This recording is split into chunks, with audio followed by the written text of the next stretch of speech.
Hi friends, welcome to my channel. ఈరోజు నేను మీకు ఈ వీడియోలో బీట్రూట్ ఫ్రై ఎలా చేయాలో చెప్తాను. ఇది చాలా తక్కువ ఆయిల్తోనే మనం చేసుకోవచ్చు. దీనికోసం ఇలా ఒక కడాయి తీసుకుని అందులో కొంచెం వాటర్ యాడ్ చేసుకోండి. మనం కట్ చేసుకున్న బీట్రూట్ని కూడా అందులో వేసుకోండి. వేసుకున్న తర్వాత ఇందులోకి రుచికి సరిపడా సాల్ట్ని కూడా యాడ్ చేసుకోండి. నేను వాటర్ సరిపోలేదని ఇందులో కొంచెం వాటర్ అనేది యాడ్ చేస్తున్నాను. అంటే బీట్రూట్ కొంచెం మునిగే వరకు యాడ్ చేస్తే సరిపోతుంది, చాలా ఏమీ అవసరం లేదు. నేను వీడియోలో చూపిస్తున్నాను కదా, ఈ విధంగా యాడ్ చేసుకుంటే సరిపోతుంది. మనకి మూత పెట్టి కుక్ చేస్తే బీట్రూట్ అనేది బ్లాక్ కలర్లో అయిపోతుంది, అందుకని మూత లేకుండా కుక్ చేస్తే రెడ్గా ఉంటుంది. ఇది కుక్ అవుతూ ఉంటుంది. మనం దీనికి కావాల్సిన ఇంగ్రీడియంట్స్ ఏంటో చూద్దాం. ఇలా కొంచెం కొబ్బరి తురుము తీసుకున్నాను, కొంచెం ఆనియన్స్, ఒక గ్రీన్ చిల్లీ, కొంచెం కరివేపాకు కూడా తీసుకున్నాను.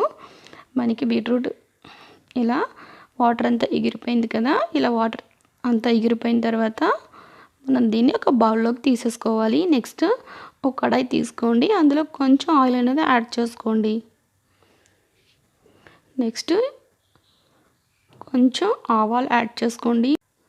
నెక్స్ట్ పచ్చిశనగపప్పు యాడ్ చేసుకోండి, కొంచెం గ్రీన్ చిల్లీ, అలాగే కొంచెం ఆనియన్స్, కరివేపాకు యాడ్ చేసుకుని మనం ఫ్రై చేసుకోవాలి.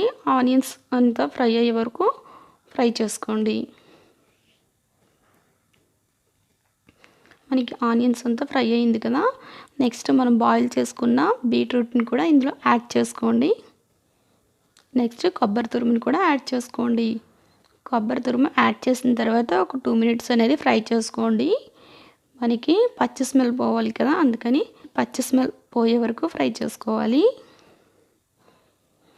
ఇలా పచ్చి స్మెల్ పోయిన తర్వాత దీన్ని ఒక బౌల్లోకి తీసుకుని కొంచెం కొత్తిమీర కూడా యాడ్ చేసుకోండి. చాలా టేస్టీగా కూడా ఉంటుంది ఇది. ఈ రెసిపీని ఒకసారి మీరు కూడా ట్రై చేసి చూడండి. ఈ వీడియో మీకు నచ్చినట్లయితే లైక్ చేయండి, సబ్స్క్రైబ్ చేయండి, షేర్ చేయండి. Thanks for watching.